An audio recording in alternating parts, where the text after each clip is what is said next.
kwogera ne Katonda buli ku makya y'ensula ennamu ekulukutira mu bulamu bwaffe ne tufuna amaanyi agatuyamba okuyita mu lunaku lwonna.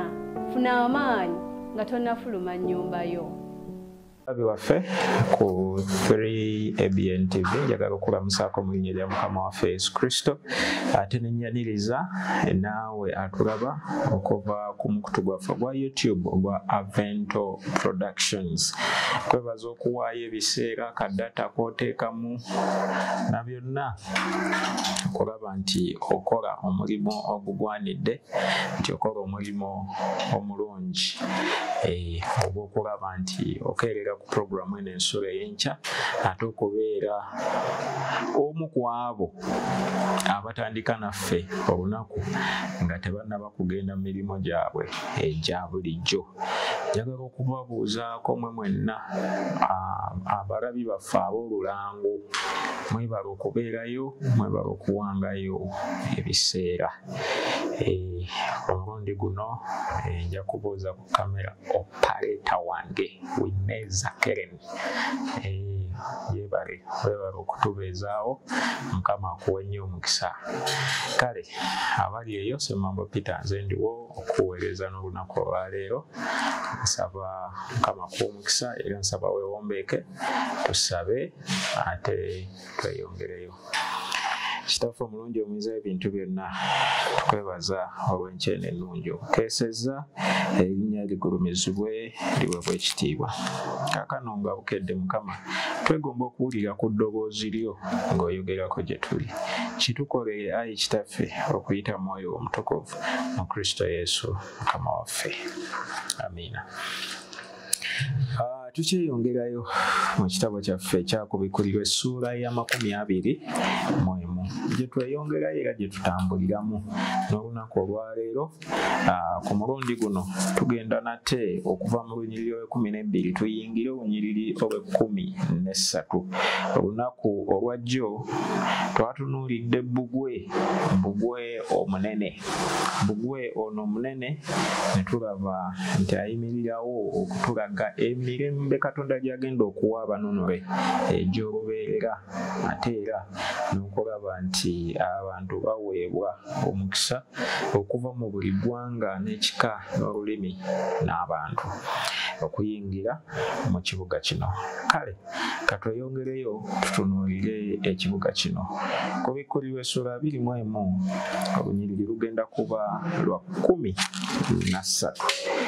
21 lunyiriri olw'13. Bayibuli bw'ati bw'egamba, eyogera ku kibuga ekijja Yerusaalemi. Olunyiriri luno olw'13 lwogera ku miryango 12 gye twayogeddeko olunaku olwajjo, era lugamba nti ebuvanjuba emiryango 3, era obukiiko obwa kkono emiryango 3, era obukiiko obwa ddyo emiryango 3, era ebugwanjuba emiryango 3. Twagambye nti Katonda waffe okugezaako okutuwa obulambulukufu obukwata ku kibuga kino, agezaako okutulaga nti ekibuga kino kya ddala.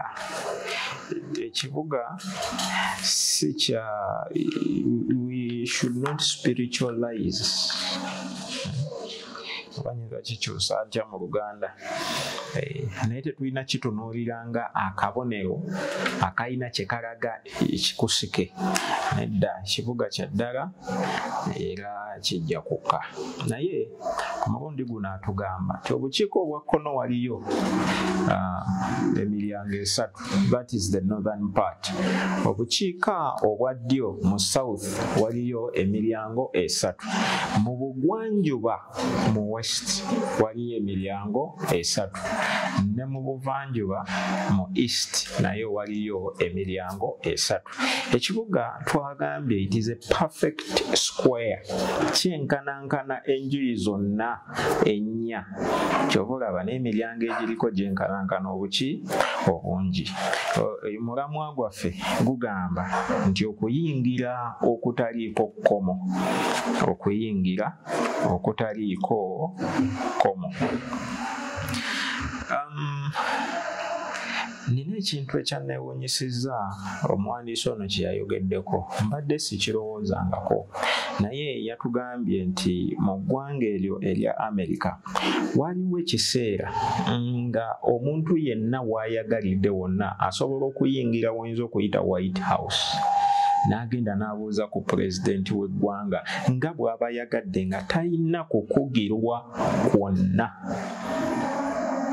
Ekyo nakyewuunyiza kubanga mu myaka gyange emitonotono gye mbala ku nsi Mukama gy'akyampadde sikirabangako kubanga waliyo naffe abantu obuntu osanga omuntu ng'azimbye n'ateekako geeti n'ateekako akade n'ateekako omukuumi n'ateekako n'embwa ne kamera nga n'okuyingira osooka kukuba kade ne bajja ne bakuyingira ne bakubuuza akana n'akataano nga tonnayingira wa muntu oyo naye nga talina nnyo kyali okuggyako okubeera nti oli awo yakolamu n'akolayo akasente ke ne kakola ki ne kawera. Naye pulezidenti wa Amerika waliwo ekiseera ng'omuntu oyingira buyingizi n'ogenda n'omubuuzaako n'omugamba ky'omugambye nekiggwa noddayo naye twagambiddwa nti byatandikiriza mpola mpola mu civil wars ezajja zibeerawo mu ggwanga erya Amerika okukugirwa okwo ne kutandika ne babeera nga kati bakugira ne bakucekinga ne bakola ki naye era ng'abantu bagendayo naye waliwo omwalo ogwakubibwa ogwa Pearl Harbor ebintu ne bikyukira ddala nga nekifuuka nti oyo yekka ayitiddwa oba ali ku appointment yateekwa okugenda okulaba pulezidenti. Kikwewuunyisa nti si buli omu naye oteekwa okuba ng'oli ku appointment oba ng'oli wa munda nnyo okulaba ng'ogenda n'olaba ku pulezidenti. Kati mu mbeera efaananako bw'etyo ojja kwesanga nti amaka ago bwe gatyo agasinga obungi oba embiri ezifaananako bwe zityo oba oli nga yazimba ennyumba ye kizibu kya kuteekako miryango egyo emingi ajja kuteekako omulyango gumu olwaki olw'ebyokwerinda okusobola okubimonitalinga obulungi nti omuntu tayingirira buli wakoze eki buli wayagadde. Naye ekibuga kino Yerusaalemi ekijja kiriko emiryango 12 buli luuyi emiryango esatu ekitegeeza nti abantu basobola okuyingira okuyita mu njuyi zonna omulundi gumu. Naye era bw'ogatta kye twayogeddeko emabegako wali olunaku olwajjo emiryango giri 12 nabagambyeko nti ennukuta 12 erabika nga nnukuta ya muwendo nga si yakwogerako bwogezi kubanga ejja yeeyoleka emirundi mingi mu byawandiikibwa ebitukuvu era kitulaga bulungi nti omuwendo guno 12 guyinza okukiikirira obwakabaka bwa Katonda n'obujjuvu bwabo. Ennukuta eyo ey'12 era ekibuga kino emiryango gino ku kibuga ekijja Yerusaalemi gitulaga nti walibaawo okuyingira mu kibuga kino ekitukuvu nga tewaliiwo tewali akukomako. Kyova omulamwa gwatugambye nti okuyingira okutaliiko komo. Jjukira nti okuyita kwa Katonda kugenda eri ensi yonna eri abantu bonna aba buli kika aba buli lulimi aba buli ggwanga bonna bayitibwa. Era wano bwe tusoma mu Timoseewo ebbaluwa esooka essula ya 2 olunyiriri oba lunaaba lwa 4 ndowooza nja kusoma olwokuna n'olwokutaano. Timoseewo ekisooka essula 2 olwokuna n'olwokutaano agamba nti ayagala abantu bonna okulokoka era okutuuka mu kutegeerera ddala amazima. Niyo olwokuna lukimalidde kankome ku olwo nti ayagala abantu bonna okukola ki okulokoka. abantu bonna ne bwe kibeera nga buli muntu yenna yali abaddeko mu nsi eno agenda kulokolebwa, Katonda tekigenda mugwako nga surprise. Akyetegekedde n'emiryango kwegiri okulaba nti abantu bayingira awatali kukugirwa, awatali komo. Ekibuga kino okubeera nti kiriko emiryango enjuyi zonna, bwe tugezaako okulaba ekifaananyi eky'endagaano enkadde ekya yeekaalu, abaana ba Isirayiri bwe baava mu bunyage e Misiri ne bateekawo weema, tujjukira bulungi nti bwe baalinga bakuŋŋaanye baatuulanga ku njuyi zonna okwetooloola weema eyo, naye nga buli luuyi ebika byali 12, nga buli luuyi watuulayo ebika 3. Ebika 3 sayidi eno, 3 sayidi eno, 3 sayidi eno, ne 3 sayidi eno, ne babeera nga beetoolodde eweema eyo. Olowooza kyandyewuunyisizza okulaba nti Katonda azimba Yerusaalemi ekijja nga eno waliyo emiryango 3 egy'ebika by'abaana ba Isirayiri, eno waliyo 3 egy'ebika by'abaana ba Isirayiri, eno waliyo 3 egy'ebika by'abaana ba Isirayiri, n'eno waliyo 3 egy'ebika by'abaana ba Isirayiri. Tolowooza nti ekyali mu ndagaano enkadde eyo kaali kabonero akalina kye katutegeeza ku Yerusaalemi ekijja. Kale ekyo katukireke wano. Enjawulo eriwo nti bo ku weema yaabwe eyo yaliko omulyango gumu. Omulyango gwabeerangako gumu gwokka, naye ate ku eno ku mulundi guno yo erina emiryango 12, buli luuyi waliyo emiryango 3. Kyova olaba oli ate omuwandiisi atugamba nti buli mulyango kwabangako erinnya ly'ekika eky'abaana ba Isirayiri. Kati ebika 3 ebiba bitudde eno kitegeeza buli mulyango, buli omu ayinako omulyango gwe, buli kika kirinako omulyango gwakyo. So bwe kuba kuyingira owa Benyamini ajja kuyita mu mulyango gwa Benyamini. Ensonga kitugamba nti okuyingira okutaliiko komo ebadde empisa ya Katonda okulaba nga taziyiza bantu bonna kulaba nga bayingira mu bwakabaka bwa Katonda. Bayibuli etulaga olumu Yesu Kristo we yali ayita ne bamuleetera abaana abato, abatume ne babaziyiza ne babagaana. Yesu n'abagamba nti temubaziyiza. Lwaki? Ndi kubanga abalinga we balisikira obwakabaka bwa Katonda. Katonda taziyiza muntu yenna kujja gy'ali. Omuntu oba afaanana atya oba atya, kasita akkiriza okujja eri Katonda, ye Katonda akola ki? Amwaniriza. Olunyiriri luli lwe twasomye we lukolera ennyo amakulu nti ayagala bonna okulokoka. Lugamba nti ayagala abantu bonna okukola ki? Okulokoka. Buli omu amwagala. Kyova olaba talina n'omu gwaziyiza. Kikyamu eri abantu ba Katonda abakyali ku nsi eno okutunuulira abamu nga batasaanidde nakujja eri Katonda. Ekyo kikyamu nnyo. Kyova olaba Katonda enjiri ye egenda eri abantu bonna, eri buli kika, eri buli lulimi n'eri buli ggwanga. Ebika, olulimi, eggwanga n'abantu tebirimu bantu balungi bokka. Nedda. Naye ate mulimu n'abo be tuyinza okulaba ne tugamba nti babi. Mulimu Bamatayo, mulimu Bazaakayo, mulimu ababbi bali ng'omubbi oli ow'oku musaalaba. So bonna mwebali. Enjiri bw'egenda, enjiri yo esomba, bonna esobola okubajjayo, era bwe bajja Katonda tabagaana kuyingira. Akola ki? Abakkiriza ne bayingira.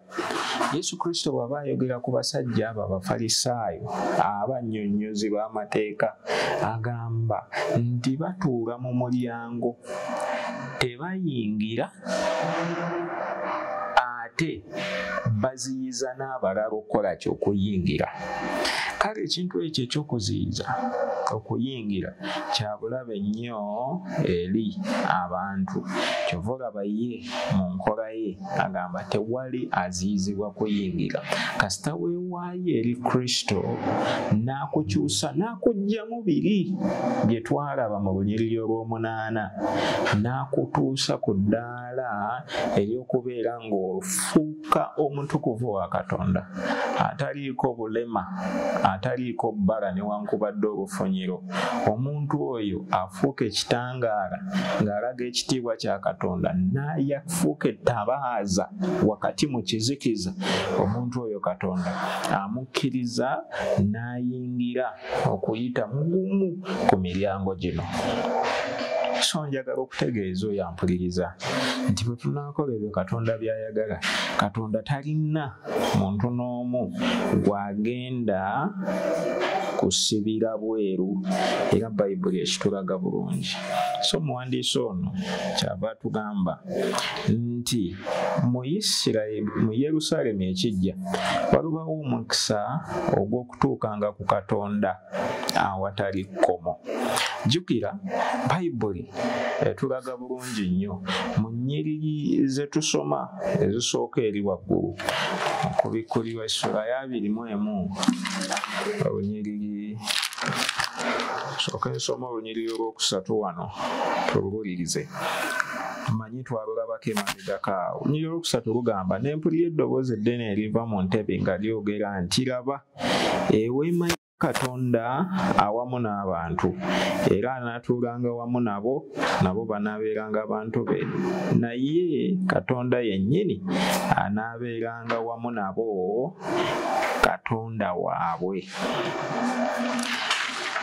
Ekyawandiikibwa ekyo kitulaga nti Katonda ali mu Yerusaalemi agenda kubeera wamu n'abantu be era ne Katonda waabwe. Nga bwe kyali mu weema eri ey'endagaano enkadde nti balina omulyango gumu ng'okutuuka eri Katonda waabwe balina kuyitamu ogwo omulyango. Mu Yerusaalemi ekijja ate Katonda yinza okugamba nti akisussa, ateekawo emiryango 12 nga buli muntu ajja kuba n'eddembe, ajja kuba n'ebbeetu, ajja kuweebwa omukisa ogw'okutuukanga ku Katonda we awatali kukugirwa, awatali kkomo lyonna. Ekyo tukinyweza n'olunyiriri olwo lwe tulabye. Ate ekitujjukiza embeera eyaliwo eri jjajjaffe Adamu ne Kaawa nti ekibi nga bwe kyali nga tekinnaba kugwa mu nsi muno. Bayibuli etulaga bulungi nnyo nti abantu baalinanga ebbeetu okuyingira, baasobolanga okwogera ne Katonda waabwe amaaso n'amaaso. Kyali kibi ekyaleeta embeteza, ekyaleeta ebizibu, ne tubeera ng'omuntu takyasobola kutunula ku maaso ga Katonda we, tasobola kutunula ku bwenyi bwe, nga Katonda olw'ekibi ekifugira mu ffe, kiri mu ffe, Katonda n'afuuka a consuming fire. Ogiyita consuming fire. Nti Katonda n'afuuka omuliro ogwaka oba omuliro ogwokya. Lwaki? Kubanga Katonda n'ekibi tebikwatagana. Katonda bw'abeera ewali ekibi abeera consuming fire, abeera muliro ogwokya. Kale olw'enkolagana eyo eyagootaanyizibwa olw'ekibi, omuntu n'abeera nga takyasobola kutuuka eri Katonda we. Naye mu kibuga Yerusaalemi tulaba nti Katonda agenda kubeera wakati mu kyo nga n'abantu be, ng'abantu baddembe okumutuukako, okuyingira. Ojja kufuluma ekibuga ogende oba mu nnimiro olime, okole by'okola, okomewo oyingire osisinkane ne Katonda wo. Bwe tusoma mu Luka 13:29 nga twagala okunyweza ezimu ku nsonga ze tutunuddeko. Luka 13:29. Luka 13 29. Ebigambo bino bigambo bya Mukama waffe Yesu Kristo. Ayogera ng'agamba nti balijja nga bava ebuvanjuba n'ebugwanjuba, n'obukiiko obwa kkono n'obukiiko obwa ddyo, balituula mu bwakabaka bwa Katonda. Amiina. Ate Yesu Kristo bw'ayogera, ffe tugambe ki nate? Tosobola okuwakanya ye? Atulaze nti abantu baliva ku buuyi bwonna obw'ensi. Ze sayidi ennya eziri ku kibuga kino. Okuva mu buuyi bwonna abantu balijja ne batuula mu bwakabaka bwa Katonda. Mu Isaaya 26 Isaaya 26 2 awandiika bw'ati, n'agamba nti mugguleewo enzigi, eggwanga ettuukirivu erikwata amazima liyingire. Waawo. Oba owulidde ebigambo ebyo? Mukama Katonda awandiika n'ayogera, agamba bamalayika, kubanga twalabye nti ku nzigi ezo kuliko malayika. Awandiika n'abagamba mugguleewo enzigi, eggwanga ettuukirivu erikwata amazima liyingire. Mukama Katonda mwetegefu okugulirawo nze naawe enzigi z'eggulu, tuyingire okumusisinkana awatali kkomo, naye kukakwakkulizaako nti nga tufuuse eggwanga ettuukirivu, nga twewala biri ebiri mu lunyiriri olw'omunaana bye twalabye, ate nga tugoberera amazima.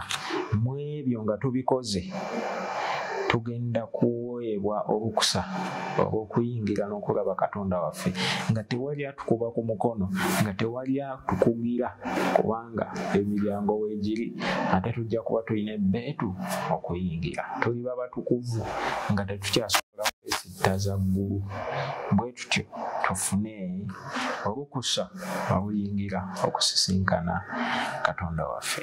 Simanyi oba oyinza okubeera omu ku abo abagamba nti Mukama Katonda, nange neegomba okuggulirwa ogumu ku miryango egy'eggulu, mpite omwo nkusisinkane ggwe Katonda wange. Bw'obanga gy'oli nja kukusaba weewombeeke tuweeyo okusaba. Kitaffe omulungi, tukwebaza olw'ekirabo eky'omwana we Yesu Kristo, oyo ayagala abantu bonna okulokolebwa n'okutuuka mu bulokozi. Oyo ekkubo era amazima era obulamu, gwe watuwa Mukama okulaba nga atutuusa n'okutuyingiza mu kibuga ekijja Yerusaalemi. Tusaanyize, ayi Mukama, bulijjo twegombenga era tugobererenga amazima, era omwoyo watutukuze tutuukirire okubeera ekitundu kwabo abalisikira ne bayingira ne batuula mu bwakabaka bwo. Beera wamu naffe Mukama ne mu lunaku luno, owe omukisa emirimu egy'emikono gyaffe gitambule bulungi ng'okusiima kwo n'okwagala kwo bwe mu linnya lya Mukama waffe Yesu Kristo. Amiina. Kwagaliza olunaku olulungi, erinnya lya Mukama waffe liweebwa ekitiibwa n'ettendo. Okwogera ne Katonda buli ku makya y'ensula ennamu ekulukutira mu bulamu bwaffe ne tufuna amaanyi agatuyamba okuyita mu lunaku lwonna. Funa amaanyi nga tonnafuluma nnyumba yo.